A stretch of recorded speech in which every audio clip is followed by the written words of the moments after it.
சமயத்திற்கு ஏற்றபடி சாமர்த்தியமாக பேசினால் எதையும் சாதிக்கலாம் என்ற நீதியை உணர்த்தும் கதை.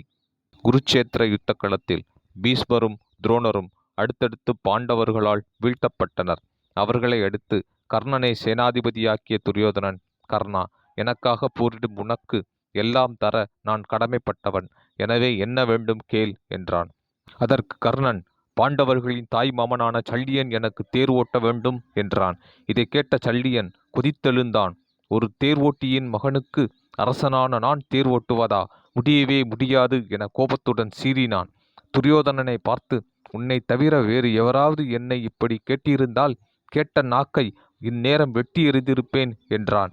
சிறிது நேரம் யோசித்த துரியோதனன் சல்லியனிடம், நம் எதிரி அர்ஜுனனுக்கு கிருஷ்ணன் தேர் ஓட்டுகிறான். அர்ஜுனனை விட கிருஷ்ணன் பெரியவன், இறைவன். அந்த கிருஷ்ணரை போன்றவன்தான் நீ. கர்ணன் அர்ஜுனன் என்றால் நீ கிருஷ்ணன் என கூறினான். இதை கேட்டு மனம் குளிர்ந்த சல்லியன் கோபம் தணிந்து கர்ணனுக்கு தேரோட்டியாய் தேரில் ஏறி அமர்ந்தான். நீதி: சமயத்திற்கு ஏற்ப சாமர்த்தியமாக பேசினால் எதையும் சாதிக்கலாம்.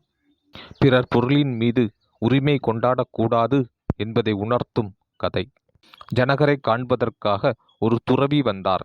தம்மை காண வரும் துறவிகளுக்கு பாத காணிக்கை கொடுப்பது அந்த கால மரபு. அதன்படி ஜனகர் தனது உயர்ந்த ஆசனத்தை துறவிக்கு வழங்கி அதில் அவரை உட்கார வைத்தார். அச்சமயத்தில் அரசவைக்குள் ஓடி வந்த ஒரு காவலன் நாட்டில் சில இடங்களில் தீ பிடித்து எரிவதாக கூறினான். ஜனகருடன் அரசவையில் இருந்த வியாபாரிகள், அமைச்சர்கள், தளபதிகள் அனைவரும் தங்களுடையவைகள் ஏதும் தீப்பிடித்து எரிகிறதா என பார்க்கும் அவசரத்தில் வேகமாக எழுந்து ஓடினர். ஆனால் ஜனகர் மட்டும் அரசவையிலேயே உட்கார்ந்திருந்தார். செய்தி கேட்டு தலை தெறிக்க ஓடிய வியாபாரிகளும் அமைச்சர்களும் தளபதிகளும் சிறிது நேரத்தில் திரும்பி வந்தனர். காவலன் கூறிய தகவல் வெறும் வதந்தி என்றனர்.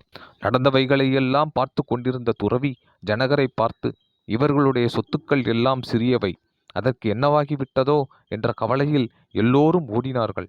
ஆனால் நீங்கள் மட்டும் இங்கேயே இருந்தீர்கள். உங்களுக்கு உங்கள் நாட்டின் மீதும் மக்கள் மீதும் அக்கறை இல்லையா என்று கேட்டார். அதற்கு ஜனகர், அதெப்படி ஐயா, இந்த நாடு என்னுடையதாகும்.